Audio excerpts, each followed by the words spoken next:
We're going to let you do your thing. It's like Ovi in his spot on the power play. I'm just going to tee you up. I'm going to tee you up with the name Jesper Bratt, and I'm going to let you run with it. Break down what this negotiation could look like and what Bratt could end up getting, or what the situation is like for the Devils here.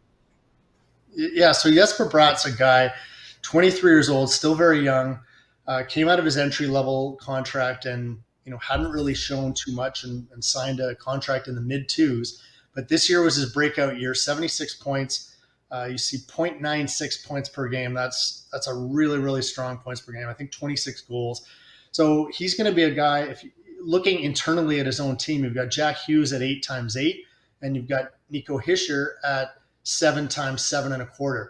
Now, both Hughes and Hischier signed their deals right out of entry level. So usually there's a bigger bet that the team is making, and the AAV will typically go up for that length of term.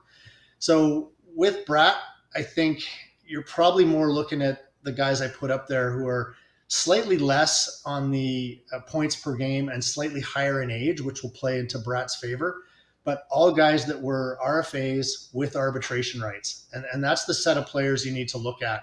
So they're not going to look at the AAV of entry-level guys. They won't be in that arbitration comparable set. So when you look at Teravainen, Bjorkstrand, Buchnevich, all guys that had those arb rights, in the mid fives for a 4 or 5 year deal. That's kind of what I'm thinking for Bratt. If they're willing to go long term, 6 or 7 years, then I think the number eclipses 6 million. But I also could see a scenario where they look at Bratt and say, you know what, are we sure yet? I know you disagree, and I'm going to let you chime in, but there may be a situation where they say, let's just do a 1 year deal, maybe at a high 4 number or low 5, and just see if he can replicate this, because he's already played over 200 games in the league, and normally a breakout occurs before that.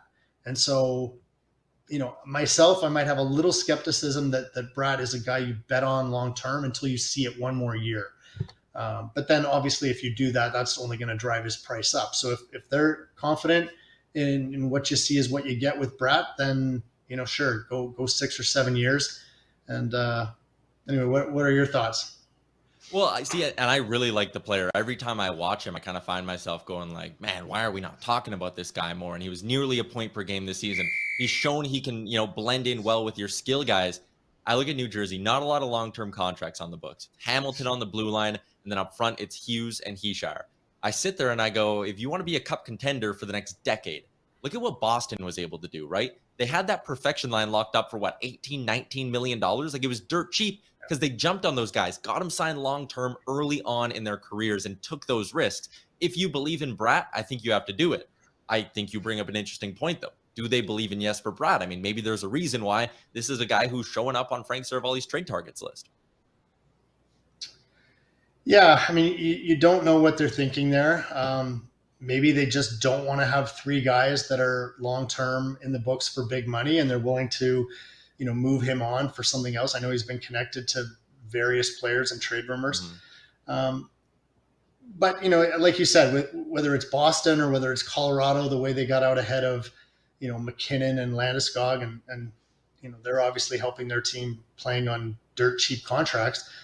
So if you do believe in Bratt and you can get him to a 6 or 7 year deal that's maybe undervalued a little bit, and you hope that he grows along with Jack Hughes and Hischier, then you've got the makings of something special. So I don't know what Fitzy in New Jersey thinks he has in the player, and it'll be interesting to see whether they make that long bet or whether they either do some sort of short-term deal. They've still got him under control for more years, so they can sign him to a 1 year deal and still control him, which that's why I sort of lean toward that option as a possibility.